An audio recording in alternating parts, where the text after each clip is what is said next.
Hey YouTubers, Glenda here. This is part 2 of the new water walking series, and part 2 is called What is the Purpose of the Water Walk? I explained in part 1 what a water walk is. It is basically when God speaks to you to do something that sounds really crazy to everyone else, but you know that you heard from God. Something like pick up and leave everything that you have and move to another country kind of thing. And I actually have friends that happened to. They were missionaries in another country, and after they'd made many trips over to that country, one day God spoke to them and said, I want you to give all your stuff away and move over there. And they obeyed, and they moved. They gave all their things away. They moved to the other country. They lived there for several years, and then God brought them back to America. But they were very faithful and obedient, and God rewarded them in many ways. They established a number of ministries in that country, which is in dire need, needed the ministries very badly, but also they saw hundreds, if not thousands, of miracles during their ministry there. So God greatly rewarded them in many ways. They came back and wrote a book about it. So what is the purpose of a water walk? The purpose of a water walk is generally to position you for something new, for God to take you up to the next level. He could be moving you where there's provision. Maybe your provision looks like it's going to be where you are, but it's really not, and God knows that, so He moves you someplace else. One of the purposes in a water walk is to teach you dependence on Him. It's to teach you to completely trust Him and to teach you about His faithfulness. Water walking will build your faith, and it will build your trust in God, in what He says. In Genesis chapter 12, verse 1, God spoke to Abram. Now, Abraham became later, and said, basically, go, and I'll tell you where you're going along the way. And Abram stepped out in faith, and he went. And in verse 2, God made a promise to Abram. He said, I will bless you and make your name great, and I will make you a blessing.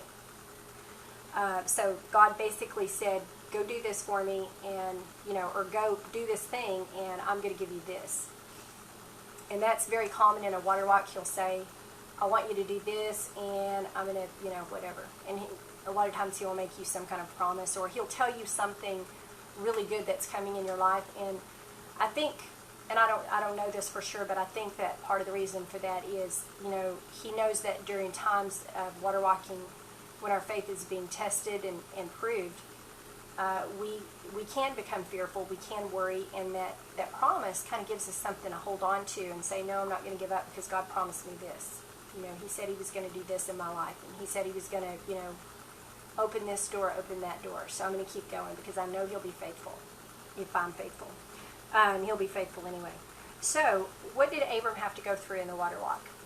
Genesis chapter 12 is very, very interesting because it basically shows you, if you study it, it will show you kind of the steps and the things that happen during a water walk.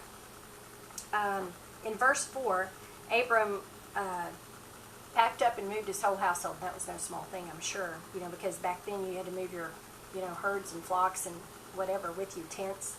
So one thing about a water walk is it will take you out of your comfort zone. It will basically rip you out of your comfort zone.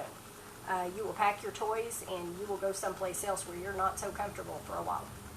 That's very, very common if you're in a water walk and you are feeling that discomfort. My heart goes out to you. I know what that's like. I've been there a few times, and that's part of it. That's part of it. If we stay in our comfort zone, if we stay where we're comfortable, we don't grow. We do not grow. Because comfort, it makes cowards out of us. If we cling to our comfort, we'll never do anything great for God. And we'll never grow very much spiritually either. So when God is trying to grow you, He will rip you out of that comfort zone and take you someplace new where you have no idea what you're doing. In verse 6, Abram is shown wandering through these various towns. He went here and then he went here. Wandering is kind of like being uncertain. You're like me when I was wandering around for 10 days wondering what town I was supposed to live in when I moved here on a water walk. It's when you're in that period of uncertainty, you've heard God, you're not exactly sure what all His purposes are for the water walk that you're on, but you want to keep following, and so you just kind of keep trying to inch forward in baby steps, whatever you can handle, a little at a time, to move towards what he's told you to do and try to be obedient. So Abram got pulled out of his comfort zone, and then he wandered for a while, and he experienced uncertainty. If you're in a water walk, you are going to experience uncertainty. That's just one of many emotions you will go through in a water walk. In verse 7, God showed up and he made another promise to Abram. And I'm going to go to that so I can kind of tell you what these are, give you a little bit more accurate of what it says in Genesis about what Abram went through. In verse 7, the Lord appeared unto Abram and said, Unto thy seed will I give this land, and there builded he an altar unto the Lord who appeared to him.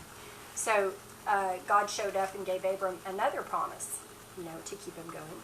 And then in verse 8, I find verse 8 very interesting. And he removed from thence unto a mountain on the east of Bethel. Bethel means the house of God. All the names of the places in the Old Testament can be very revealing if you study them out. And pitched his tent, having Bethel on the west, and I think you say this word, Hai, I'm not sure, it's H-A-I, on the east, and there he built an altar to the Lord and called upon the name of the Lord.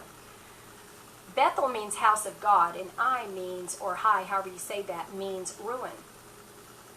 And when you're on a water walk, you kind of feel like you're going between those two extremes. You're going between God and just total, complete ruin, especially if he has you step out in faith and says, go there even though you don't have a job and you don't have any money. I want you to go there and get a house, whatever. So, Abram, in verse 10, Abram passed through a land that was in famine. He kept going, so we know for sure that God provided for Abram and for his family during the famine, because we're not told that, he dropped dead or his family starved to death. In verse 12, Abram was concerned that his wife, Sarai, was very beautiful, and that the land they were going into, that they would kill him and take her. So fearing and worry also come with the water walk.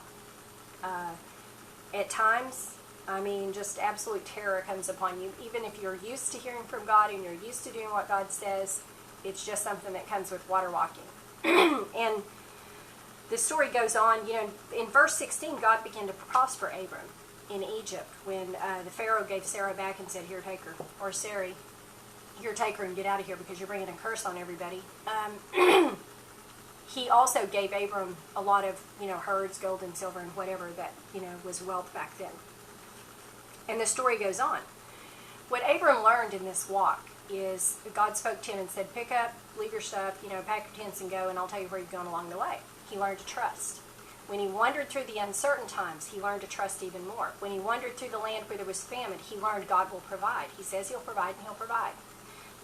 When he went through periods of fear and worry and uncertainty, God made everything turn out to his benefit because he was obedient. God will bless you in direct relation to how much you are obeying him. God always answers great faith, but he will bless you in accordance with your obedience. Obedience is very, very important to God.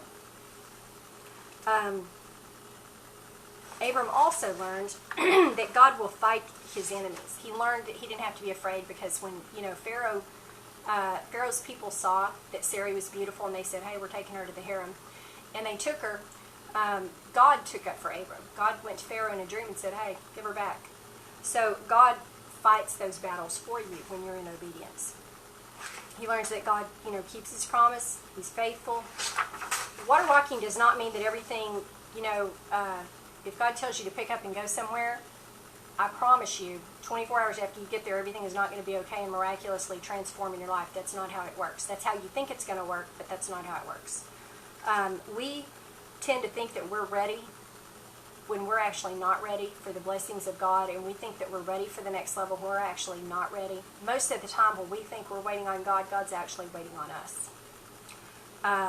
And God is much more interested in developing our character than he is in developing whatever our call is, or ministry, or purpose, whatever.